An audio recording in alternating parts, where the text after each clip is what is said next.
Thanks, everyone.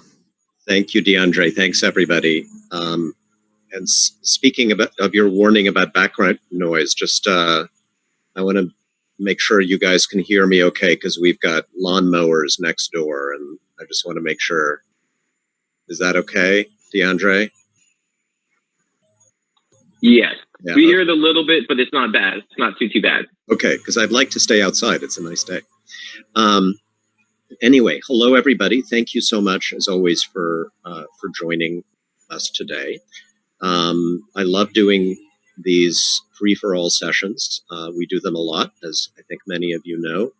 I think we're well into the 60s in terms of the number of town halls, live and virtual, that I've done since I became a congressman in 2019. I always get a lot of good information. I hope I can impart some useful information. But most of all, especially these days, what really I get out of this is a reminder that on the big issues of the day, most of the folks that I represent, and I think that our district is very representative of the country, most folks are reasonable, pragmatic.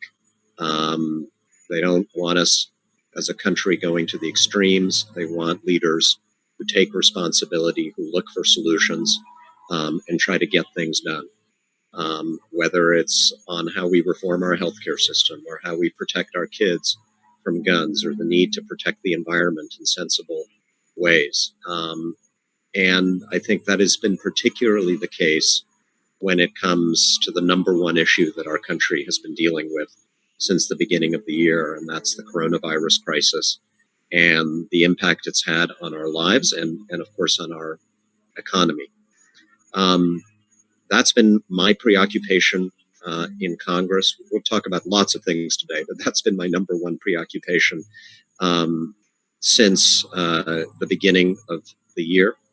I don't think our record has been 100% perfect by any stretch of the imagination, but I do believe that Congress has come together most of the time, and we'll talk about where we are now, but most of the time we've come together to try to provide some useful help and relief to our constituents. The CARES Act, which we passed in a bipartisan way back in March, I think has been one of the most successful pieces of legislation that the United States Congress has ever adopted. In our district alone, it has provided more than $1 billion in assistance to our small businesses across all of the counties that I represent. That small business aid alone has supported over 140,000 jobs in our district. Keep in mind, we have about 400,000 working adults. So more than a quarter of the working age adults in our district have been supported just by that loan program for small businesses. On top of that, also around $1 billion in unemployment assistance for folks who were furloughed or who lost their jobs as part of this crisis. And as many of you know, as many of you have told me, our unemployment system in New Jersey essentially broke under the pressure of all of these folks applying at the same time. And so it wasn't enough for us to just pass the legislation. My staff and I have been working around the clock since March to try to make sure who was entitled to receive that help can, in fact, receive it. We still have several hundred outstanding cases, which is frustrating, but working basically one person at a time, we have been able to get breakthroughs for over 1,600 people who are my constituents. That's been, a tremendous labor, but incredibly worthwhile. And that continues to this day. We've helped small business owners. We've helped others who also needed help with various aspects of COVID relief. And I will stay at it until every single dollar that we have promised to the people I represent is delivered. But here we are now, several months later. And while I think we've had some success in easing the economic burden of COVID-19, I think we have to be quite honest in acknowledging that as a country, we have not done a good job in dealing with the virus itself. We are the only advanced democratic country in the world that has thus far failed to bring this disease under control. We're the only advanced democratic country in the world where today we cannot guarantee every child the ability to go to school safely.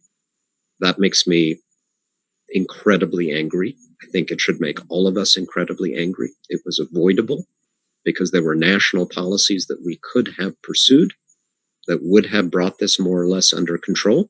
Many of those policies we did pursue in New Jersey, but New Jersey is not an island. We can't do this alone. The virus doesn't care about a border between one state and another. And so even in New Jersey, we are still struggling, but we're doing better than most other states.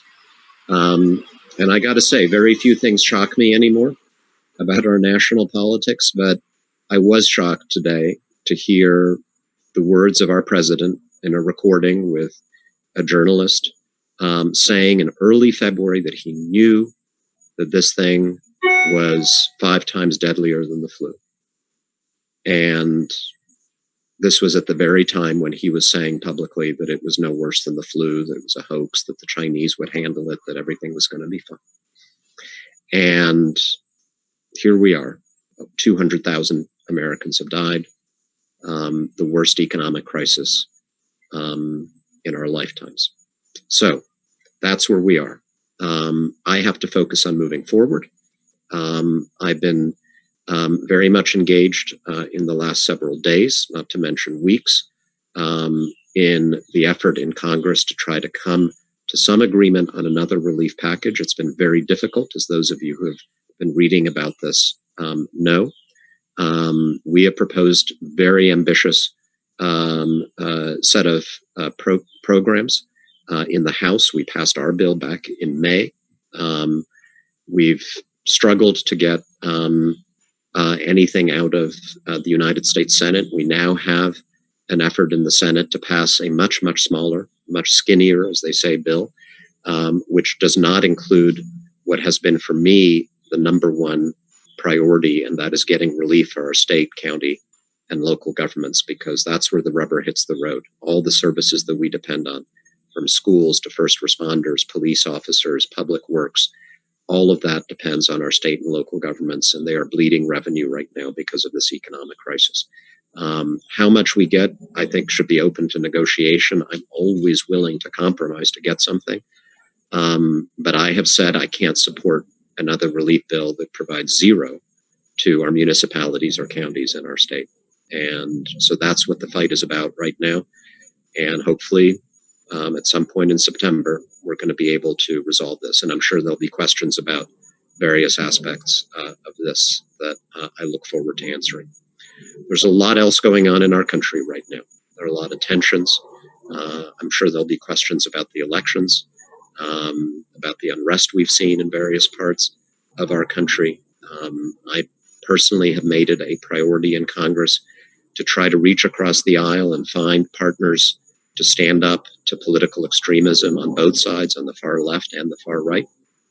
I've done that recently in leading a bipartisan resolution condemning this QAnon movement, which I think is incredibly dangerous to the fabric of our democracy. I'm very happy to speak about that as well if folks have questions.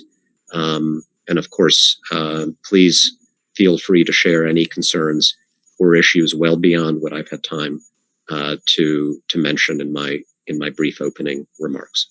So with that, thank you again for joining. DeAndre, let's go to our guests' questions. Thank you, Tom. Our first question that was previously submitted, I'm going to kind of combine two because it's all about the election security and securing the ballot. What can be done to ensure voting will be fair? And then the second part of that question is, are we losing ballot drop boxes as well? And would it be better to bring our mail-in ballots to polling places if there is no other option? Okay. Well, I'll start with the second part of that question and say there will be multiple options. I think that's a good thing. Our goal should be to make it as easy and as safe for everybody to vote as possible, consistent with having a secure and credible election. So what we've decided, what the state of New Jersey has decided, is to give people multiple options. Every one of us will be mailed a ballot, which is what a number of states have been doing for years, like, Utah and Oregon, Washington, Hawaii, Colorado. So we'll get a ballot in the mail. When you get it, you can fill it out. You can put it back in the mail. That's one option. You can take it to one of the secure drop boxes that every county will be setting up. Every county will need to have at least 10 secure drop boxes. I'm hoping most of our counties will have more than that. And I believe that Morris County is going to be announcing the locations of its drop boxes early next week. Warren County, I'm not sure exactly when they're rolling it out, but of course they will have secure locations as well. So you can take your ballot to the drop box. You can take your ballot to the county clerk office at any time as well. Or you can wait till Election Day and you can take that ballot to your local polling station. And I'm hoping we will have as many as possible. That's going to depend on being able to recruit poll workers, particularly younger people, to be poll workers. Or if you don't want to fill out the ballot that they mail you, you can just go to that polling station and fill out a new ballot there. So that's about 5 different options that folks will have. They are all going to be secure.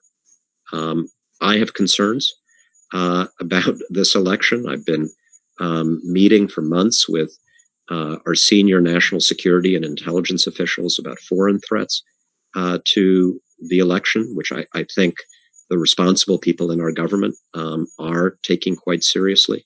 I worry about statements from our leaders that call into question the reliability of vote by mail, which I think are tremendously irresponsible. And I think we're all going to have to be very patient and very vigilant because, with the COVID crisis, we may not be able to count all the ballots on the night of November 3rd. We may need to wait a day or two or a few days to get all the results. But that's okay, because everyone should be confident that this is going to be a credible and secure election and that we are going to know who won. Thank you, Tom. Our next previously submitted question is, what are you doing to get another stimulus/relief bill passed? A very important question. I touched on it a bit in my opening remarks. So here's the deal. I believe we need an additional bill. I'm angry that we need an additional bill. I wish we didn't. Had we tackled the public health crisis as we should have this spring as a country, not just New Jersey, we might not need a super expensive bill right now. But unfortunately, we do, because we have not come close to recovering the job losses that we suffered as a result of the COVID crisis. We still have up to 1,000 people dying a day around the country. We still have schools. We know what's happening in our own hometowns. This is all across the country.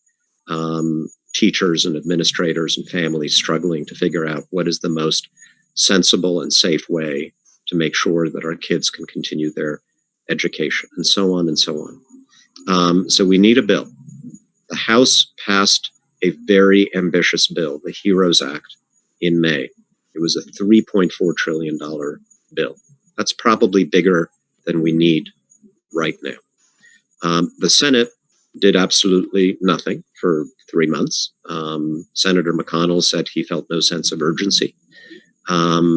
Finally, he's come forward with a proposal that he thinks he can get 51 senators to support, since some members of his party don't want to support anything.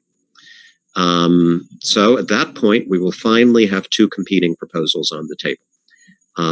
Our bill, $3.4 trillion, his bill, $1 trillion. Now, what is the sensible way to resolve that kind of impasse? I think most Americans would agree that the sensible compromise is that both sides sit down and meet somewhere in the middle. That means us House Democrats, we don't get everything that we thought was needed, but the Senate Republicans probably have to then give a little bit more than they initially wanted, right? That's how you make a compromise. We've said that we're willing to come way down. Speaker Pelosi has said we're willing to come down from 3.4 to $2 trillion. Personally, it's not so much the final number that matters to me. I want to look at the individual programs. What do we actually need to help people right now for our schools, for our state and local governments, for additional testing so that we can get out of this thing, for unemployment, for small businesses. And unfortunately, we're still not getting any movement from the other side. Senator McConnell is saying the way to solve this is just to agree on what the Senate is willing to agree to, which doesn't sound like much of a negotiation to me. So that's where we are. Again, I'm willing to forego a lot of things that I think are needed in this bill because I want to get something that's going to help my constituents and the country. But I'm not willing to have a negotiation in which one side says, you just have to pass what we passed, and we're not willing to go a penny more to meet the things that you say are your number one concerns. And as I mentioned before, for me, the biggest sticking point is we need something in this package for our state, county, and local governments. Because if we don't, there are one of two things that will happen in Mount Olive, in Phillipsburg, in Chester, and so on. Either you will see a reduction in services because revenues are way down, or they will increase your property taxes to pay for the services that you currently have, because every town in our district and our state government has to balance its budget, unlike the federal government. So in a crisis, we need the federal government to step in. Thank you, Tom. Our next question, what is the status of the tunnel being repaired between New York and New Jersey? Yay, the Gateway Tunnel. So this is something I talked a lot about when I was running in 2018. For anybody who doesn't know, I'm guessing everybody knows, but just in case, this is the critical piece of infrastructure that connects New Jersey and New York by rail, the busiest rail corridor in the country.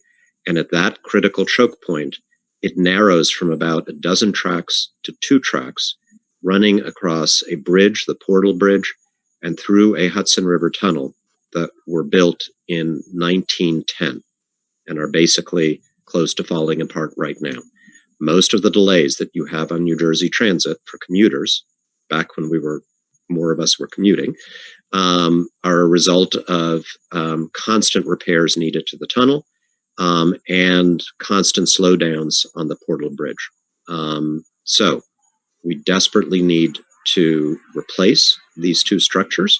When we replace the tunnel with a new one, we'll be able to fix the old one. And so eventually, after about 10 years, it's a 10-year project, we will have 4 tracks rather than 2 tracks between New Jersey and New York, which allows us to expand service.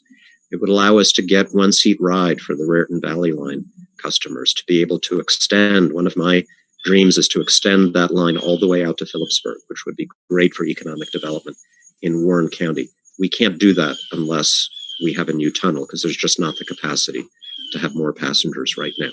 So where are we? President Trump has opposed this project for all kinds of reasons having to do with not liking New Jersey and New York mostly. So we've been in a struggle. I have been doing everything in my power to try to make sure that we provide the money and to force the President's Department of Transportation to stop sitting on this project and to allow us to spend that money. We've had one breakthrough, thanks to a lot of pressure from the Congress, including me. We finally now have the money and the approval to build a new Portal Bridge, which is the first stage of this Gateway project. We still do not have, we have some money, but we do not have the approval for the tunnel itself. What they've been doing is sitting on an environmental impact statement for the tunnel now for 2 years, longer than 2 years past their own self-imposed deadline. So I just got legislation passed in the House that would take one full-time position away from the Secretary of Transportation for every month that an environmental impact statement is late beyond their own deadline. So that was a shot across the bow. So we will continue at this. I think if we have a new president in January, that settles it. We get the Gateway Tunnel in addition to this bridge. If we don't, then I'm going to continue our legislative jujitsu until we have the same success with the tunnel that we had with the bridge. Thank you, Tom. We'll now switch over to our live question and answer portion. For everyone on the call, again, if you do have any questions that you would like to ask the Congressman live, please submit those questions through the chat feature at the bottom of your screen. Please include your name and the town you're from. For the chat feature or for the live question and answer portion, please pay attention to the chat feature. I will let you know there when you're up next, or if you're having any troubles unmuting your mic, I'll reach out to you through the chat feature to help out. When we do call on you, feel free to unmute your mic and go ahead and ask your question to the Congressman. If you're having any troubles, like I said, I will try to jump in to help you. If not, I will reach out to you on the chat feature and we'll try to resolve the problem. Without further ado, I guess, we'll go to our first question. Ralph, can you hear us? I can. Hopefully you can hear Go me. ahead with your question, Ralph. Yes, Ralph. First of all, I snuck into this meeting because I couldn't make the Union County one. I'm from Westfield, so That's I apologize for that sneakiness. The question is this, but I should say if, or really I should say when, our dear president disputes the election results, whether that be that night or a week or two later or whatever it is, or interferes even more than he has now. Is there something that the House in particular, I won't ask Congress because we know the Senate won't do anything, but is there anything that, an actual plan that we have sort of ready to go? Or basically, will it just be a matter of going to the courts to, get him to stop doing what he's doing and find out what really happened? Well, of course, it depends on the circumstances and what he does. But let me lay out what I think is a very possible scenario. And that is that on election night, the night of November 3rd, we have incomplete results because so many people across America, not just New Jersey, will have voted by mail to be safe. And our state and county election systems aren't able to count all those mail ballots on the night of November 3rd. It's quite likely. And it may also be the case that, president supporters might be more likely to vote on machines or at their polling places because the president has been challenging questioning vote by mail, and perhaps Vice President Biden supporters will be more likely to vote by mail, which means that in a lot of key states, you could have on the night of November 3rd preliminary counts that show the president well ahead. But when all the ballots are counted, he might not have prevailed in all those states. So I think a lot of people suspect, having watched our president over the last few years, that if this happens, that on the night of November 3rd, he's going to declare victory. Now, declaring victory has no legal effect. I mean, anybody can. I can declare victory, right? You can declare victory that night. Anybody can say whatever they want, but it may very well lead to a lot of tensions around the country if the president's supporters, who are convinced by his statements that vote by mail is somehow fraudulent, believe that he has won, and then 3 or 4 nights later, when he's officially if this happens, this is just a scenario. If he is then declared not to have won, they will be very upset, and that could lead to all kinds of tensions and unrest. So there's no legal way to prevent the president from claiming whatever he wants to claim. What we have to do is, number one, I think, educate the public that this is going to be a different kind of election. It's not just going to be election day. It'll be like election week. That we have to be patient, that every vote is equal. Doesn't matter whether you vote by mail, whether you vote in person, whether you vote in a drop box. Every single American who casts a ballot is equal, and every one of those votes is the same, and that we will not know who the winner is until every single ballot is counted. That's not a complicated notion, and I think the overwhelming majority of Americans, whether they are Republicans or Democrats, will agree with that when that's explained. And then we're just going to have nerves of steel for a few days, insisting on this again and again. And then, once we know who's won, state legislatures around the country will, I believe, do what they have always done, which is to certify the winner according to the number of ballots cast in each state.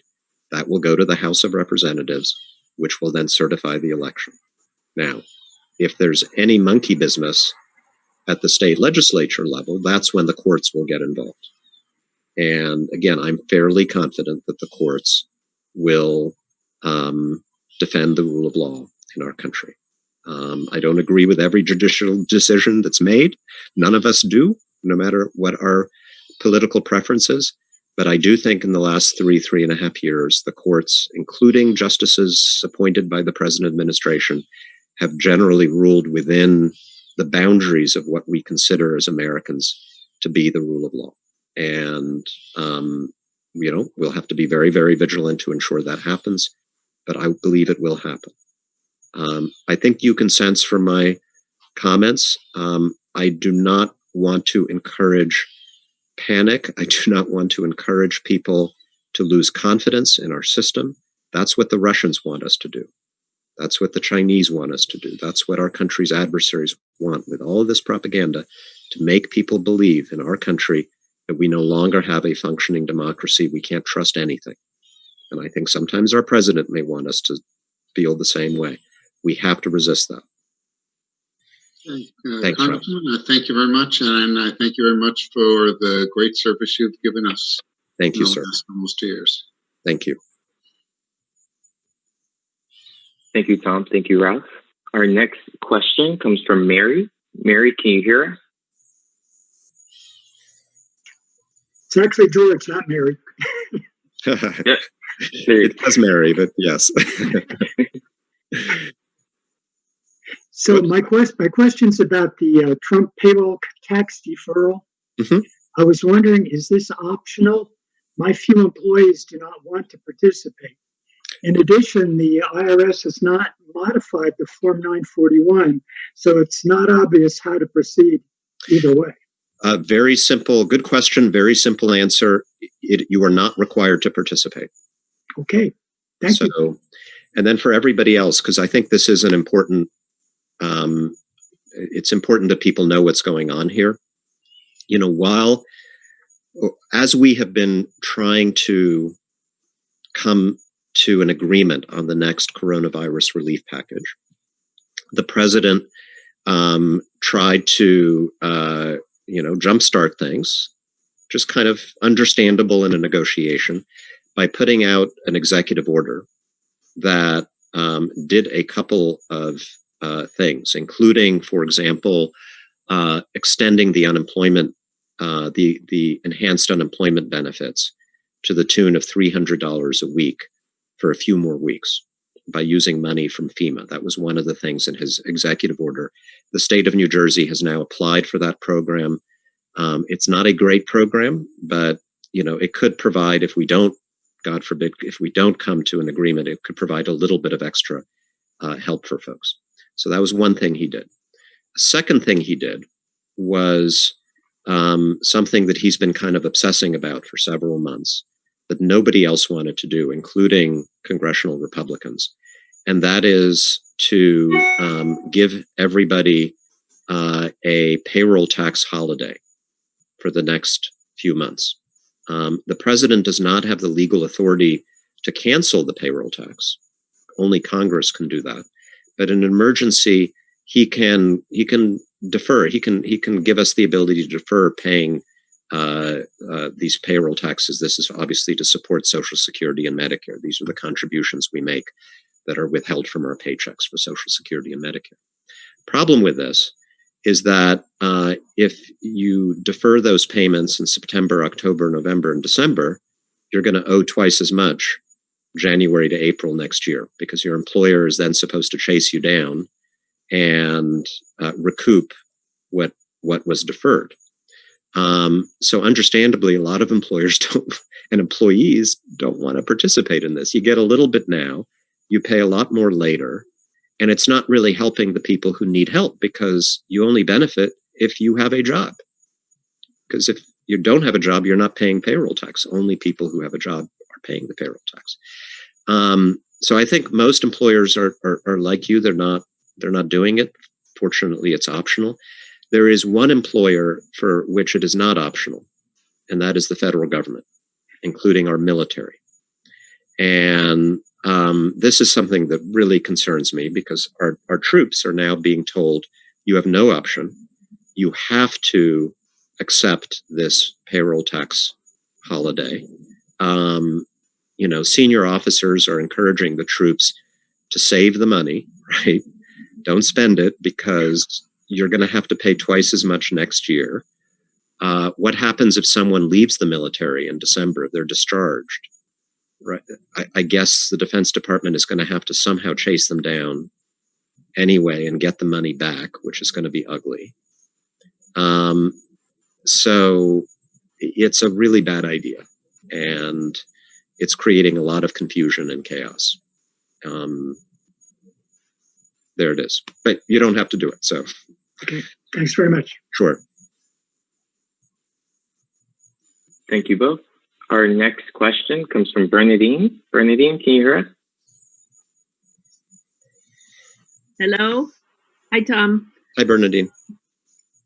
I put in two questions, but one was just a short one. I was trying to find out, if the Republicans are always referring to us as socialists, and they should be afraid of socialism. Why don't we start using the word for them, fascism, because they meet all the requirements. And if people start looking up them both in a book, if they don't know what either one means, they might find one better than the other. Anyway, my other question was that, I don't know, Bill Barr is definitely, we all know, obviously not the people's attorney. And I just heard yesterday that he's supposed to now, he's fighting to, or going to defend Trump in this sexual assault suit from the woman, I forgot her name, who claims she was attacked in the department store by him. And I know probably not a good time to, go all the way to, to start getting him out. But can't we just, start some, at least asking him for his, resignation? I mean, it's so obvious. It's just very, very infuriating that this is our Attorney General. Sure. Well, I think one of the most important features of our democracy, something we have almost taken for granted for most of our lifetimes, is that there are institutions in our government, there are parts of our government that are supposed to be completely above and beyond politics. Now, some people can be political. I'm a congressman. I run for office. I'm supposed to be political, and the president can be political, and we can have political arguments. But there are parts of the government that are supposed to be above and beyond that. The military, right? They serve the country, not the Republican or Democratic parties or a president or a person. The post office, not supposed to care about politics. The Centers for Disease Control, the Food and Drug Administration, the National Weather Service, the Energy Department, all of these parts of our government, they're supposed to be run by patriotic civil servants. Of course, they are appointed the senior most levels by the president, but they work for us, not for a political party.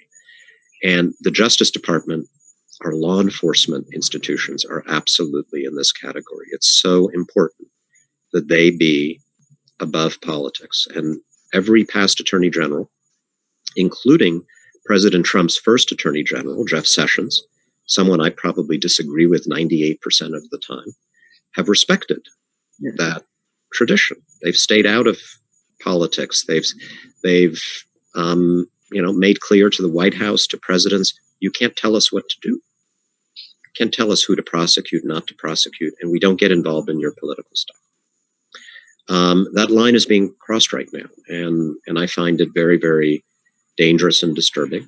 I think every patriotic American, Republican or Democrat, should. If it were a Democratic president and that Democrats Attorney General were doing this, Republicans in Congress would be rightly outraged. So here we are. What can we do about it? Sure, you can call for his resignation or impeachment, but we're less than 2 months from an election that's going to settle all of this, and the American people will have this in front of them, and we all have a chance to decide what we think is right and what we think is wrong. And that's a very, very that's a great power that we have. It is the most awesome power that we have as citizens, and I have confidence, that a lot of Americans are going to come together against this kind of thing. As to your first question, look, I think this name calling is silly. People want to go out there and call me a socialist. I was born in a communist country, and I have absolutely no. I know what socialism is. I'm not for it. I actually know what it is. Unlike a lot of people who throw the name around, but at the same time, like I come from Europe and know the history of that troubled continent. I've spent much of my career working in and around countries that have been torn apart by political violence and conflict. And the last thing I want is for America to become a country where we're all just like socialists screaming at fascists, screaming at socialists, and, competing, warring tribes on the streets. Let's just call each other Americans, and get back to good faith arguments about what our government should be doing. So if you hear anybody using that kind of language, call them out. I'm not going to stoop to that level. Okay, thank you very much. Thank you. For what you do. All righty. Thank you both. Our next question comes from Gina Marie. Gina Marie, can you hear her? Yes. Thank you for having this again. I appreciate. I've been on a couple times with you now, and every time I always learn something new. So I'm very grateful. I wanted to start with the gentleman. He mentioned the thing with the tax and the opting out or not. I was a little confused with that. Is it just that you're not allowed to opt out if you're a federal employee? Because I work right now, but I'm taking leave. Mm-hmm. So am I allowed to opt out, or is it whatever my employer choose to do with me? Well, so we're talking about your Social Security and Medicare tax, right? Yeah. So, which is withheld from our paychecks by our employers, and those are, very important. It's not like the other taxes we pay. It's more like an insurance premium, right? You're paying into the Social Security and Medicare system, and eventually you'll get benefits from that when you retire, or potentially disability benefits before you retire. So okay. It's just like paying for car insurance or health insurance. You're paying into something that is supposed to benefit you. What the president's order does is it allows your employer, if your employer wants, if you want, to postpone several months of those contributions.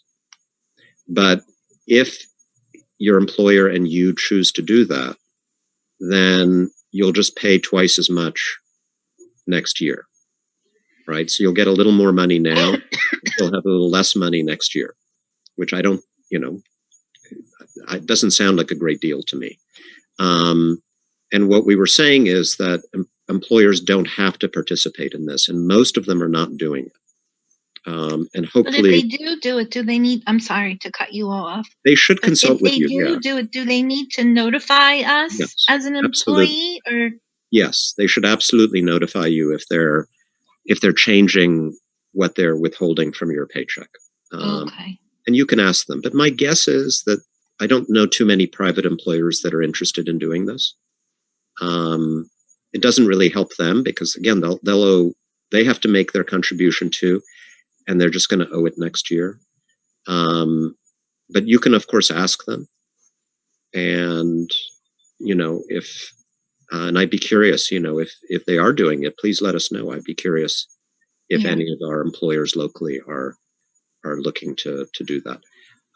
I had no idea. That's why I wanted to ask about it. I was grateful for the gentleman before me that asked. But my actual question or concern is the census, Mr. Tom, Mhm. because I don't know if everybody realizes how drastic this information helps all of us.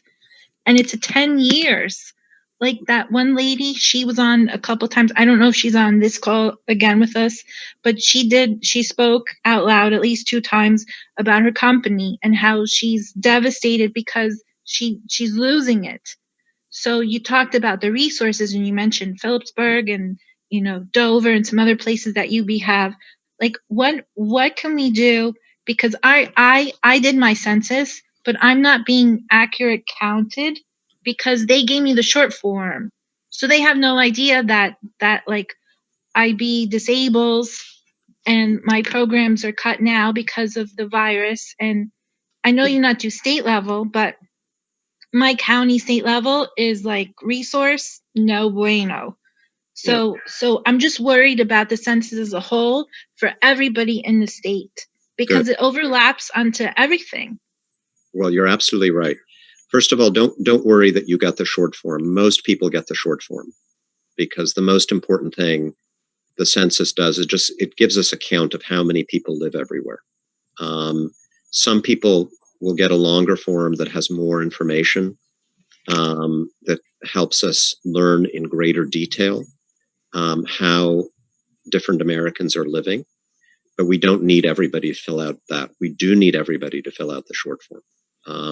So the most important thing you can do is make sure that you have filled it out and to remind everybody else and your friends, your family, neighbors, that they need to fill it out too, and that there's no risk in filling it out. Nobody, the government cannot use that information against anybody for any reason. They don't know your name. It's just about counting the number of people who live everywhere. And every penny we get in New Jersey, in Warren County, in Morris County from the federal government, every penny is based on the census count. The more people we know live here, the more aid we're going to get for highways, for schools, for housing, for environmental programs, everything that we rely on. Not to mention how much representation we have in Congress. So it's really important that we get a fair and accurate count. Are they still limiting the time frame on that? Because I hear conflicting things. The administration has tried for some reason to stop the count early. That has been challenged in court because the law says you've got to try to count at least 99% of the people. And a federal judge a few days ago ruled that the count had to continue beyond September 30th, which is when the administration wanted to cut it off. So right now it looks like it will continue, but that will continue to be, they'll probably appeal that to a higher court.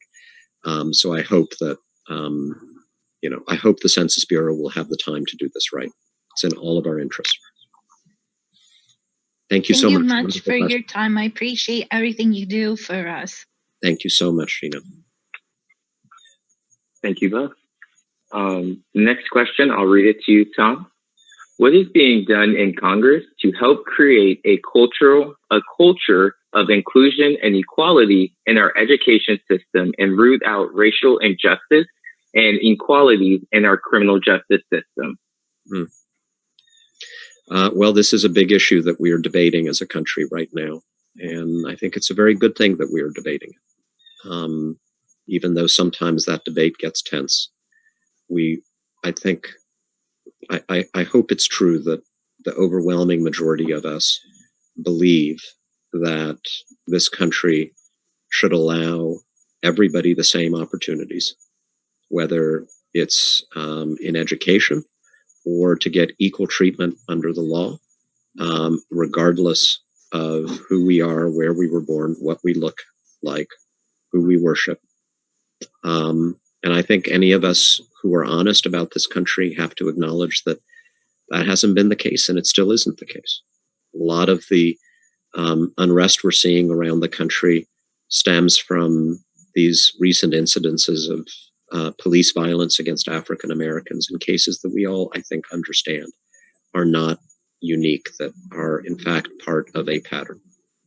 Even if the overwhelming majority of police officers try to be unbiased, try to do a good job protecting everyone, that is simply not the lived experience of many of our fellow Americans, particularly African Americans. And that has to change. So what is Congress doing? The House, following the killing of George Floyd in Minnesota, we passed the George Floyd Justice and Policing Act, which I think brings together a lot of the sensible reforms that have been proposed to try to ensure, and the goal here is not anti-police, the goal is to build increased trust between police and all the communities that they protect, and to give every American the sense that they are equally protected in their homes, on their streets, in their neighborhoods.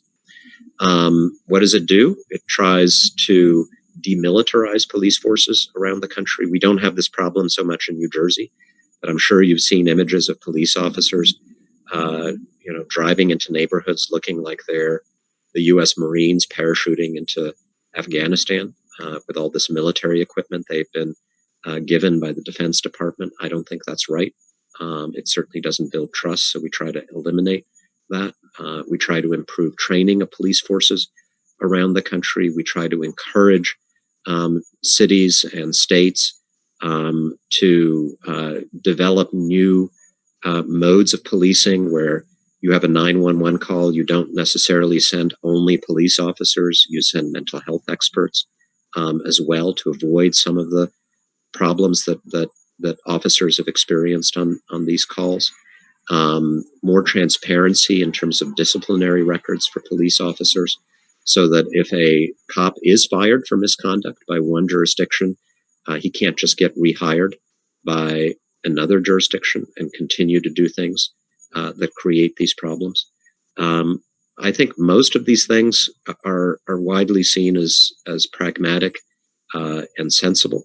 Some of them perhaps a little more controversial than others. So we passed this bill in the House, and like a lot of things we passed, we've had trouble with the Senate. There was a brief effort by Senate Republicans, led by Senator Tim Scott of South Carolina, to do a similar bill in the Senate. It got held up there, but we haven't given up hope, even of passing something this year. And if not this year, I think it's going to be one of the first things on our agenda next year.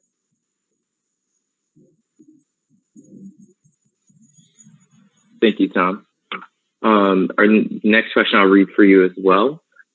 There's been some recent news coverage about the USPS collecting boxes or having them moved or removed from across the country. This has been characterized as a normal operation, as they are monitoring the usage of the boxes and will move them or relocate them according to their data. How does this recent activity compare to previous periods? And were the number of mailboxes affected actually above or below the levels that were previously reported? Yeah. So I am very concerned about some of the steps that our current Postmaster General Louis DeJoy has taken to slow down the mail. This is not one of them, though. There was a lot of there was a lot of stuff on social media a little while ago about the blue mailboxes being removed from communities. And people got very paranoid about it, understandably, because a lot of other things were happening at the post office that were quite real. But this is actually part of a normal and ongoing, the mailbox removal replacement, part of a normal and ongoing effort to replace the older blue boxes with boxes that are more secure, that are harder to tamper with. And so a lot of the pictures you may have seen on the internet of boxes being removed were actually boxes being placed, not removed. And the ones that were being removed were replaced. I've tried to make sure this is the case. I've been calling mayors and postmasters across the district just to be sure whenever we've seen a posting on social media about a mailbox being removed. And I'm assured that this is not a problem like some of the other things. Now, there are other things that are problems. They removed a lot of sorting machines from the regional distribution centers where most of our mail goes to be sorted and distributed. And we've gotten a lot of concern from mail carriers that is having an impact. There were new overtime rules announced by the Postmaster General that basically made it impossible for the mail carriers to take overtime at the end of a day to make sure that all the mail that was received in their post office that morning is in fact delivered to us by the end of the day. And that had a big impact on mail delivery. There are a bunch of things that DeJoy did that the post office acknowledged resulted in a delay of mail. We were seeing, between around 10 and 15% poorer on-time performance for both first class and bulk mail and express mail across the board.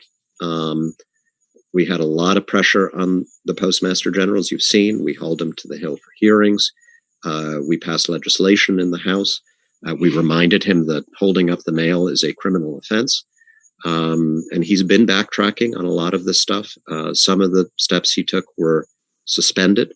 And what I'm hearing now, we're not, I'm by no means fully satisfied, but what we are hearing now is that at least in terms of the election mail that we expect the post office to handle, that it does have the capacity to do what needs to be done. Again, we will stay on this.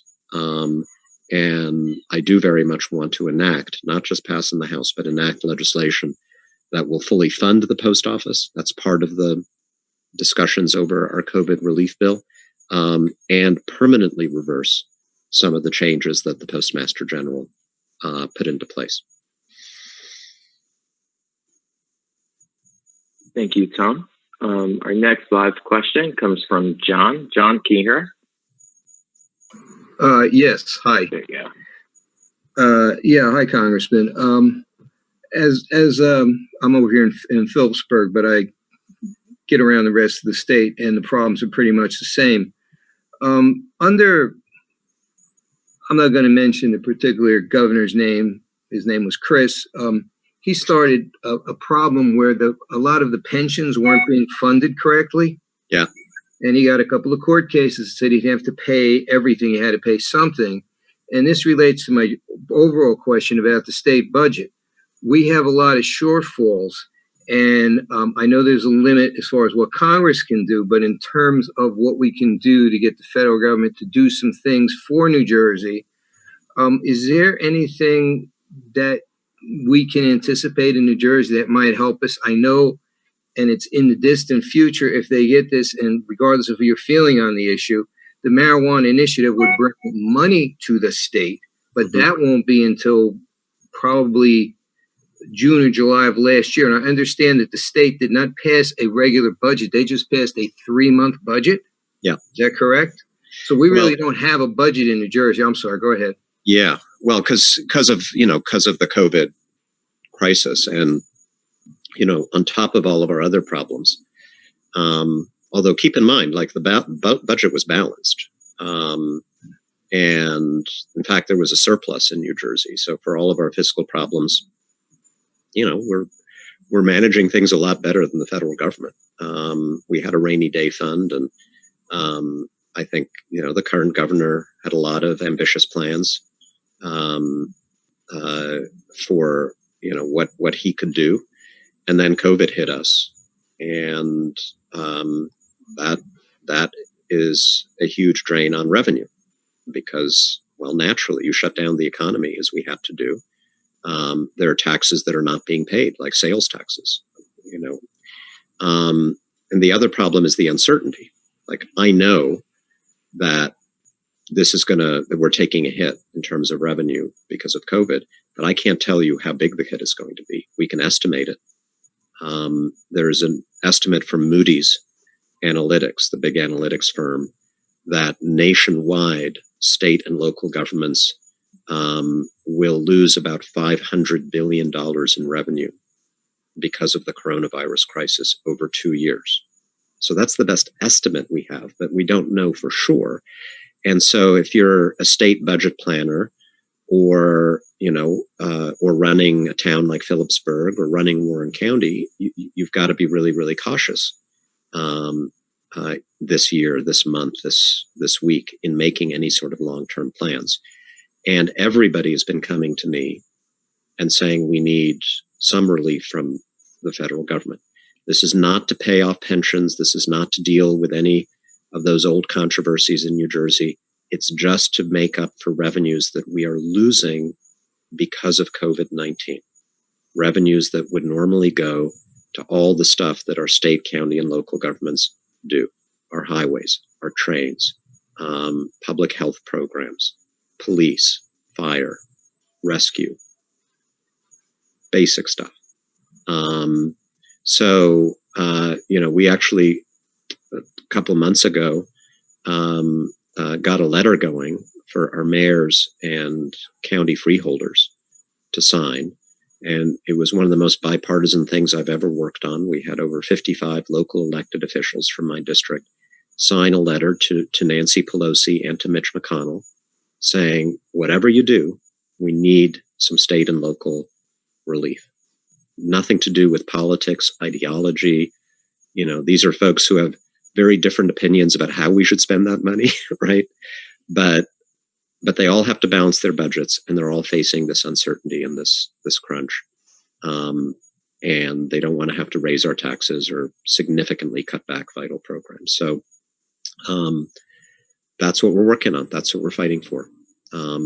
Not some kind of blue state bailout, as some people refer to it as, but just replacing revenues that states and localities across the country, from New Jersey to Oklahoma to Arizona, are losing because of COVID.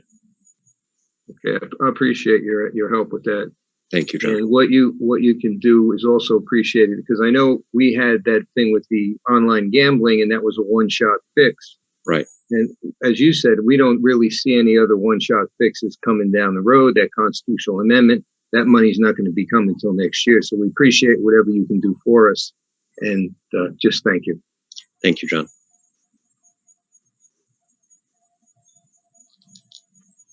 Thank you both.